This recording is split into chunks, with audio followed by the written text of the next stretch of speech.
മദ്യനയ അഴിമതി കേസിൽ ED. Arrest ചെയ്ത ഡൽഹി മുഖ്യമന്ത്രി അരവിന്ദ് കെജ്രിവാളിന്റെ ജാമ്യ ഹർജി കോടതി തള്ളിയതോടെ ശരിക്കും വെട്ടിലായത് ഇന്ത്യ സഖ്യമാണ്. അഴിമതിയുടെ കൂടാരമാണ് ഇന്ത്യ സഖ്യത്തിലെ നേതാക്കളെന്ന് കോടതി പോലും അംഗീകരിച്ചിരിക്കുകയാണ്. തിരഞ്ഞെടുപ്പിന് തൊട്ടു മുമ്പുള്ള ഈ അറസ്റ്റിൽ പതറി നിൽക്കുകയാണ് സ്വതവേ ആടിയുലഞ്ഞു നിൽക്കുന്ന ഇന്ത്യ പ്രതിപക്ഷ മുന്നണി. ഇ.ഡിക്ക് വേണ്ടി ഹാജരായ ASGയുടെ ആവശ്യം പരിഗണിച്ചായിരുന്നു കോടതി കെജ്രിവാളിനെതിരെ ശക്തമായ നിലപാടെടുത്തത്. 6 ദിവസമാണ് അദ്ദേഹത്തെ ഇ.ഡി കസ്റ്റഡിയിൽ വിട്ടിരിക്കുന്നത്.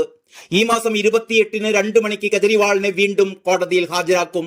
കേസിൽ കെജ്രിവാളായിരുന്നു കിങ് പിൻ എന്നും AAP ആണ് ഗുണഭോക്താവായതെന്നും ഇ.ഡി കോടതിയിൽ വാദിച്ചു.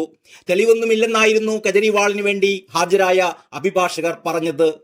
PMLA പ്രകാരമുള്ള നടപടികൾ പാലിച്ചാണ് അറസ്റ്റ് രേഖപ്പെടുത്തിയത് എന്നും മദ്യനയ രൂപീകരണത്തിനും ലൈസൻസ് അനുവദിക്കുന്നതിനും ആപ്പിന്റെ നേതാക്കൾ കോഴ വാങ്ങിയെന്നും ഇ.ഡി ആരോപിച്ചു. കെജ്രിവാളിന്റെ നേതൃത്വത്തിലാണ് നടപടികൾ നടന്നത്. സൗത്ത് ഗ്രൂപ്പിനായി വഴിവിട്ട ഇടപെടലുണ്ടായി. കവിതയ്ക്കു വേണ്ടി സൗജന്യങ്ങൾ നൽകി. വാട്സാപ്പ് ചാറ്റ് അടക്കം ഇതിന് തെളിവുണ്ട്. കെജ്രിവാളായിരുന്നു അഴിമതിയുടെ കിങ് പിൻ. വിജയ് നായർ ഇടനിലക്കാരനായി പ്രവർത്തിച്ചു.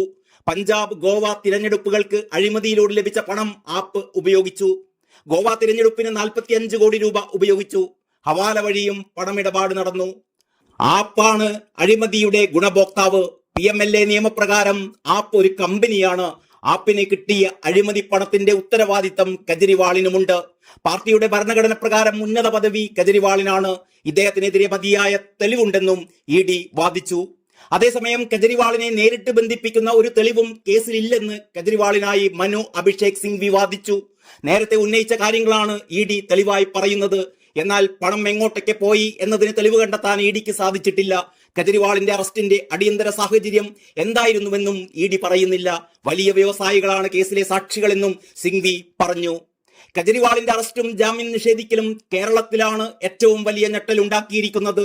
കരുവന്നൂർ കേസിൽ ഇ.ഡി കടുത്ത നടപടികളിലേക്ക് കടക്കുമെന്നാണ് ഏറ്റവും ഒടുവിലത്തെ സൂചന. അതേപോലെ മുഖ്യമന്ത്രിയുടെ മകൾ വീണയ്ക്കെതിരായ SFIO അന്വേഷണത്തിലും കേന്ദ്രം പിടിമുറുക്കിയേക്കും. കെജ്രിവാളിന്റെ അറസ്റ്റിൽ ക്ലിഫ് ഹൗസും കുലുങ്ങുകയാണ്. ഞെട്ടിപ്പിക്കുന്ന വാർത്തകൾക്കായി ഇനി നമുക്ക് കാത്തിരിക്കാം.